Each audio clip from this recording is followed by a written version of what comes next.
owner or somebody within the haunted hoochie group to call before anybody else. Is there a manslaughter charge at like the at at I risk cannot here? con- I cannot confirm nor deny. I did see somebody OD in the line though. Oh, That fun. happened. I watched them uh OD just boom right in front of me. They just dropped it. I said, "What happened to her?" Like I don't know. I go, "What happened to her?" And the guy looked at me right in the eye and he goes, "We did a bunch of drugs. She's probably ODing."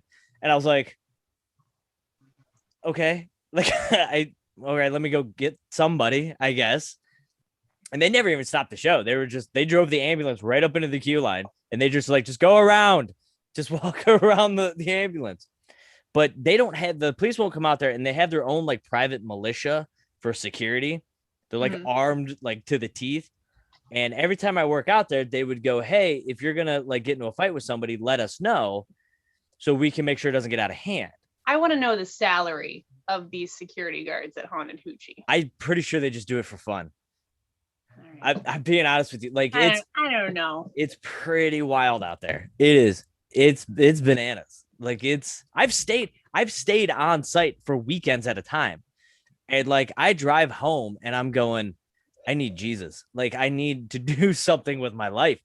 I There were can't be signs all out before Easter, like in a church, like right across my street, said, yeah. "You need Jesus," and I was like, "You know what? You're probably right. Yeah, maybe. We'll see. Let me know when Maybe." let me know.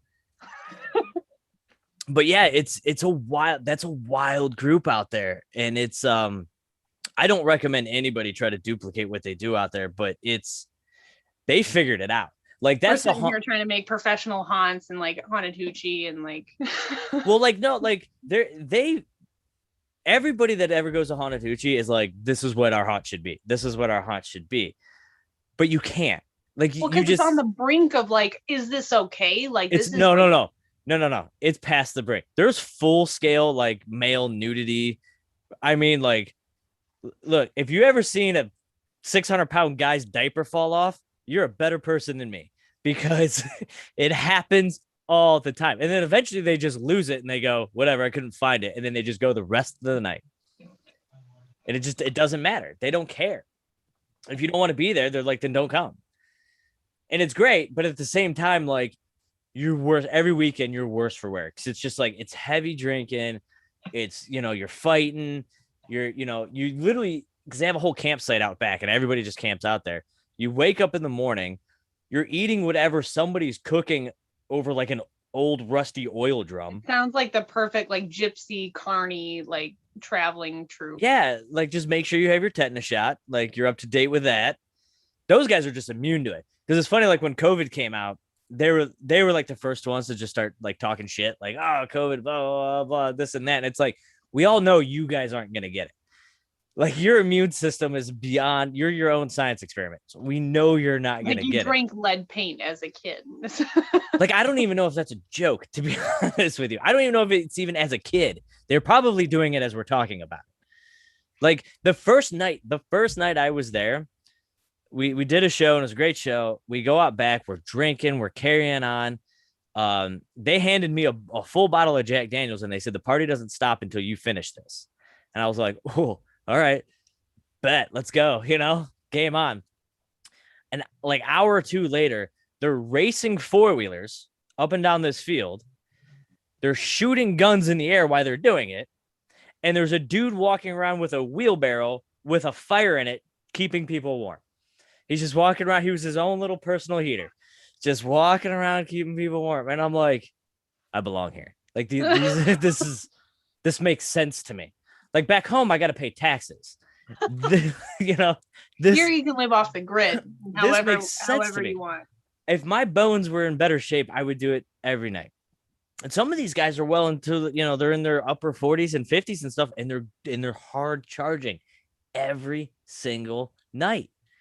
And it's insane. And they'll still push 4,500 people a night, every night, from the moment that they open to the end of season. It's bananas. I don't know how it's done. I don't know how it's done.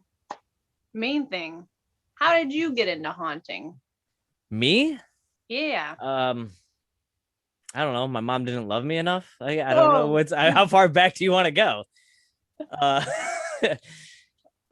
um, no. So I I'm don't know. praying for you. It's a pretty mundane story, really. I was in the Navy many moons ago, and I volunteered. I don't know, like 2 or 3 times at this place called Hunt Club Farms. It's a cool little farm haunt. It had a little, uh, hay ride and had like a little bonfire area, apple cider, things like that. And it was cool. And I just showed up a couple of times and just, hey, can I? And they're like, yeah, whatever. Just, don't touch anybody and you'll be fine. And I was like, all right, cool. So then I went, moved back home to Cleveland and ended up meeting Brian Warner and Chris Virgilio. And at the time, they had Forsaken Haunted House. And I just walked in there one day and the casting manager just happened to be there. And I was like, hey, I want a job. And they were like, all right, fine, whatever. Like, you're not under the age of 18 and you have a driver's license. So you're hired. Like, let's go. And so I worked there and the place caught on fire. Not like why we were there, obviously. That Fun. would that would be bad. But Some eventually, bad yeah, juju. yeah. So it happened like in April, I believe, and yeah. So it caught fire and it was a total loss. So they had to like gut it out. Like I was like, okay, that's it. That was fun. Now I'm not gonna be a haunted house guy because there Yeah, was no bon other. voyage. I'm gonna go Yeah, find a real there was person no to other job. haunts by me. So I was like, all right, move on with life.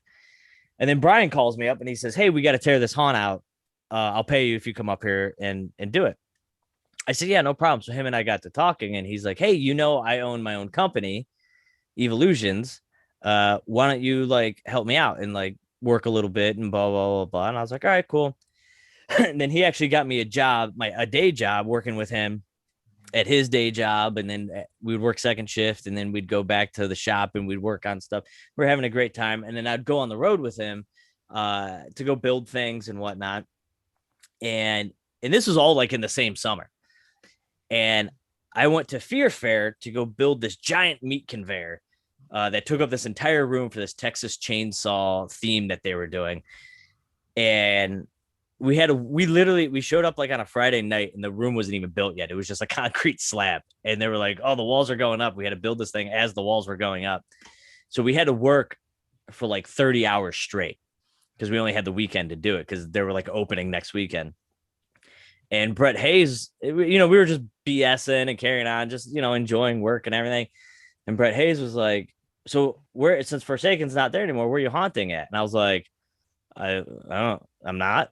He was, what do you mean? He was, go on the road, dude. He's like, you could do it. I'm like, that's a thing? I had no idea. Up until this point in time, I'd never even heard of Transworld, MHC, nothing. I'd never heard of nothing. And I was like, I didn't know this was a thing. He's like, yeah, man. He's like, just come up here one weekend and we'll do it. I was like, all right, cool. So on the way back, me and Brian were talking. He was, dude, go talk to John Eschlish down at Factory of Terror. I'm sure he'll hook you up with work. And that's just kind of how it went. Like, it was just, you go to another guy and then you meet him and they said, dude, you got to go talk to this guy. And then they would call, hey, I know this kid who can blow fire out of his nose. And then I would go to the next show. And then, I mean, that's just how it started. And then one thing led to another. And I was at Transworld. Oh, geez, this was probably 6-7 years ago now. And John Eschlis said, hey, we're putting you in the auction. You are a travel actor now. And I said, thanks for telling me what my life is. I appreciate you. You're being sold to everyone. Yeah. And I was like, great. This is fine. Better than being an orphan, I guess. So then, yeah, I went up and I went for quite a bit of money. And I was like, I can make this much money I wasn't even making that in a season. I was like, I can make this in a weekend. And they're like, yeah. And then as soon as I walked out of the auction hall where we had the auction at Transworld, by the time, for those of you who've ever been there, by the time I made it to the escalators, I had my entire haunt season booked. And I was like, this is what I'm doing now. So I learned everything I could. I had Brian teach me how to like build props and about pneumatics and stuff like that. I learned about management stuff. I learned like I was doing a little bit of sliding, but I really got after it. Started learning a lot of stuff about sliding. I met this guy named Copper out in California, who was one of the original Knoxberry Farm sliders. Um, and him and I were working together with a bunch of stuff. Um, and then I was always breathing fire and things like, well, not always, but I was into it before. And I was kind of like, what else can I do? And I don't know what to do. And then Brett Hayes, again, out of nowhere, he's like, I bet you can't shoot fire out your ass. And I was like, no, I can't. But I bet you I could shoot it out of my nose. And that's how it went. So then it was a bet. I think it was $100 bet that the next, because I was booked for an off-season night at his haunt. If by that time I showed up, if I could blow fire out of my nose, he gave me another $100, and I did. And then he stopped making bets, and then I learned how to eat light bulbs, which I wouldn't recommend. That's a terrible way to make a living. But I do it, and if I can eat 7 in a night before My I get ass sick, hurts so much. it's it's not that bad if you do it right, but I wouldn't recommend it. You gotta take like detox pills like after. No, you just yeah, you just have to eat afterwards. You got to make so I'm not real big on sharing secrets, but they're part of the secret. You know what? Some things are just meant to be kept to yourself. Well, part of the secret, I'm not going to reveal all of it, but part of the secret is to make sure you eat before and after. So you like smush it between some poo. Oh, I see. It's like kind of like when you're drinking like alcohol. Okay. Yeah, kind of. So you do like a poo glass poo sandwich. And and then you just try not to strain when the time comes. You just, let it happen. Yeah, that went off the rails a little bit, but that's the truth. That's what it is. From the dark side. but that's what it is. And I can eat 7 in a night before I get sick. I learned that one. And it's a lot easier going the way they should than coming back up. Because that'll mess everything up. And I know there's another question that I actually got asked on the last one, but I didn't get to it. If I've ever been on fire. And the question is yes, twice. One of them was because I was drunk, and this was at MHC, and I was doing fire stuff. This was when it was Columbus.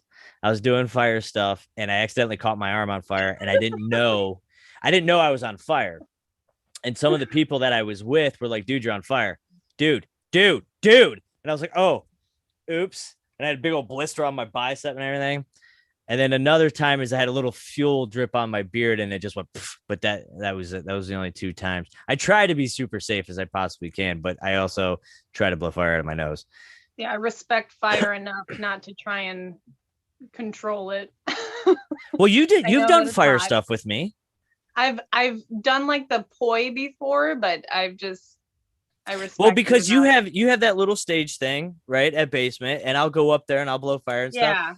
And then when you get up there to go dance, or like when the Candyman song comes on, I light the stage on fire for you. Yeah. So that counts, right? And then I stomp it out with my big feet. So. Yeah. So how did you get into it? Counts. Yeah. How did you get into haunting?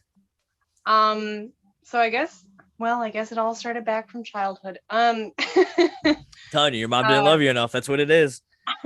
I grew up in a very small country town. I don't know. Maybe you've heard of it. Corn. I just call it Corn. It's Seneca, Illinois. So that's where I'm originally from. And it started off as we would always go yearly to the fire department. My dad was on the board of director for fire department.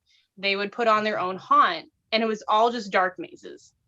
This would drive Leonard Pickle crazy. It was all just dark mazes, just dark throughout the entire way. I didn't know like where I was going, who I was with. Like I would just hear knocking. There was shock pads, and that was it. Scared the crap out of me. Effective, great. A couple of years later, I'd go to like the next haunt, go through that. It didn't scare me until Wisconsin Dells. It was just me and my dad, and he put me up on his shoulders, and we went and we got tickets to go through this haunted house. I remember it was one of those upside down like tourist buildings with a car in the side of it, and it was a year-round haunted house. And we were the only people who went through. We were the only car in the parking lot. My mom and my brother stayed in the car. And my dad and I went in, and he told the teller my name. So then everyone throughout the entire haunted house was screaming my name, and it was freaking me out. And I was riding on top of his shoulders, just covering my ears. And it started to make me cry. And I loved it. I don't know why, but I loved it. That doesn't And I would always surprise stay me. up late on like Saturday nights. I'd watch Sven Gulli. And if you're from like the Chicagoland area, I love Sven Gulli so much. I love him. I met him like 2 years ago and I fangirled out for him. So I got a little rubber chicken sign. So I would always watch The Crypt Keeper, Tales from the Dark Side, and Creep Show. And I always like read the comic books. And I always loved like the idea of like zombies. So it just kind of brought me onto that. And then I got my first job working at a haunt. I was in a band at the time, and I was the lead singer, but it was like one of those like garage bands. It was just a cover band. And I auditioned at this haunted house. It was called Abyss. And I was working for Paul Niemeyer at the time out in Shanahan, Illinois. And he's like, "You're great. I want to put you as a vampire." And I was like, cool. So then I was this vampire lady. And then my friend RJ, who I've met, he's a makeup artist and I'm still really good friends with to this day. Started doing my makeup and I was like, wow, airbrushing is so nice. This is pretty cool. I always played with my mom's like makeup kit. She was a Mary Kay consultant. So I'd always like steal all of her makeup and like use like the lipstick for like fake blood or something. And she would get really mad. So I knew like from a really, short standpoint that I was really interested in doing makeup. But when I started working for Abyss, and then my life brought me on to Aurora, I started working in Basement of the Dead. And that's where I've been for the past like 8 or 9 years. So, But it's worth mentioning that you are a hell of an airbrush artist. Like seriously, you are. I don't think that there's a person in this world that hasn't seen your work that would say otherwise.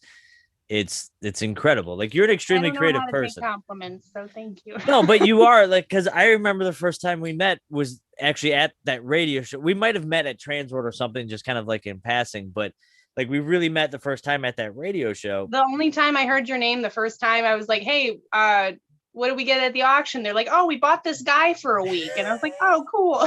Yeah, that happens a lot. That actually, so I got booked this show at Field of Terror in New Jersey.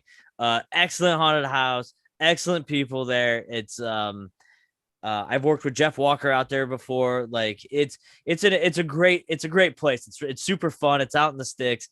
Everybody there is awesome. They have a great time. And one of the years at the auction, the head makeup artist and the owner's daughter were keeping the counts. So they were basically like, okay, this number bought this for this much, and they would write it down, right? So, poor Sharon. She was helping work the auction, but she like stepped out or she had to do something. So, anyways, I go up, and I never know when I'm going up because I also work the auction too, and I never know when I'm going up. They just go, and your next item up for bid is human trafficking, and it's like, here you go.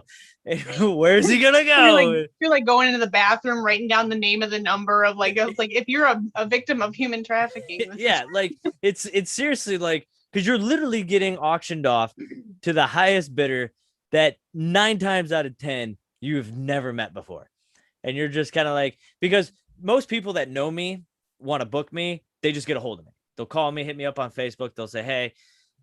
The people that like get me at the auction are like, oh, who, it's a curiosity thing. It's like, oh, who is this guy? Like, obviously there's something going on here. We want him for our haunt.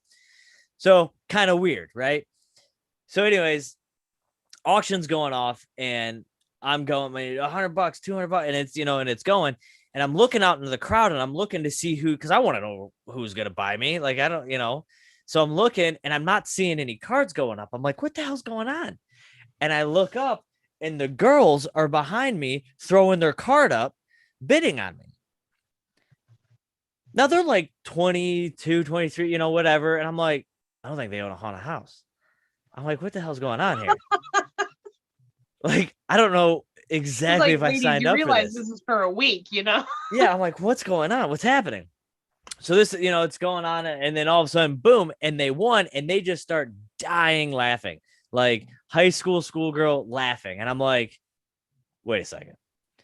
I was like, where am I going? They're like, oh, Field of Terror in New Jersey. And I was like, all right, cool. So I went up there, gave them my card, gave them my contact information, let them know. Whatever, blah, blah, blah. It happened. So I show up to the haunt, you know, in October, and I meet the owner, Sharon Kyle, for the first time. And she goes, let me tell you how I found out that you were coming. She goes, Becca, our lead makeup artist, was supposed to bid on a Rip City package or something, right? I gave her X amount of dollars to get this Rip City thing. Not only did she go way over budget, she showed up to me and I asked her, I said, so what did you get at the auction? And she said, I bought a person.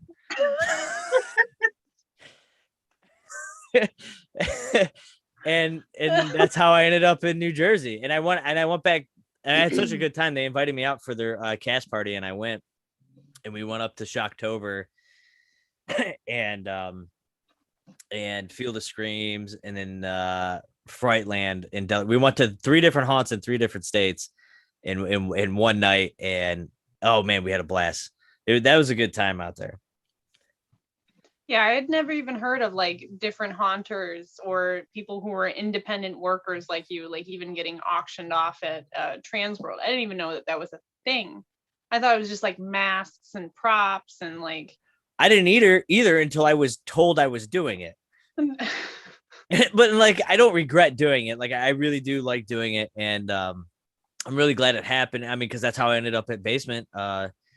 You know, because David bought me, and I mean, every time I've been out, I mean, I've been out there, what, 4 or 5 times now. And I mean, we've always had a great time. We've always had fun. I mean, we've always had good shows together. I mean, everybody out there, we all work well together. I tell stories about you and Ray all the time. Like, I'm like, dude, I said, Ray's amazing. Like, I'm just like, amazing. Like, he's just amazing. Like, he's the sweetest man in the world. And then he puts that mask on, and you're just like, he just becomes a whole different diva. Like, get it, boy. Get after it. I love it. Like, he's amazing. All of the sassy women that are coming out, they're like getting their phones out. They're like, yes. And I was like, damn, he can control a crowd. And like, we all say it, like, Ray, as soon as he gets up, like, we have like this weird, like, unlevel. It's kind of a cool, like, plaza area that we have, but it's all like different levels to the ground. So you have like the parking garage and then like the little planters and then the stage that used to be a pool, like a little pond in there. And beforehand, we actually had like a almost like a creature from the Black Lagoon mask, and it was so weird. And we had this one guy, I think it was David and Jason's brother Craig, who would get in this like fish mask and in a full like jumper suit and like come out of the water. You think it was super effective? Oh yeah, in late October in Chicago. Because you had the river when the weather was better, but then like was 2 years ago where we actually got snow on October and it was the weirdest thing ever. Well, when I did the Christmas show, right? So I did the Christmas show, and like there's literally, it's like the queue line and then the river.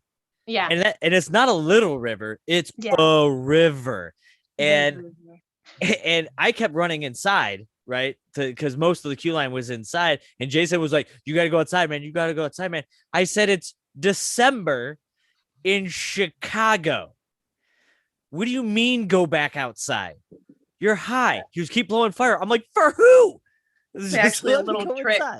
A little trick. So like I wear like, not like next to nothing outside, but I wear like everything pretty skin tight.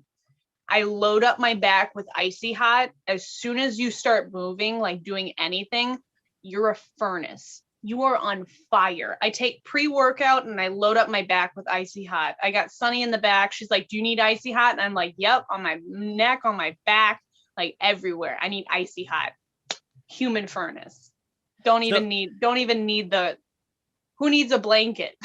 Well, so by the way, as we have still have people in the room, we probably should have said this before. Feel free, like I have my chat thing up, so feel free I to see like, it too. so feel free to like ask us questions and stuff. The We last don't thing I have a saw game was Leonard plan. Pickle said that this went south pretty fast, and that's when we were talking about your bowel movements Yeah, with the poo light sandwich. bulbs. But The it's light well, bulb sandwich. but we so the conversation that Rachel and I had was hey, what do you want to do? And it was, oh, let's just wing it. And it was like, cool. And that's as far as we got. So that's She said, hold on, wait, what if we do this? What do we do this? Hear me out. Blitz. Blitz. I go, let's get blitz and talk about things. And she goes, well, I said, no, hear me out. Blitzed. And I was like, you son of a bitch. Yeah, and apparently that was a solid argument. So went south. Get it south. which, and to be fair, I don't think I've ever, since we've actually met, I don't think I've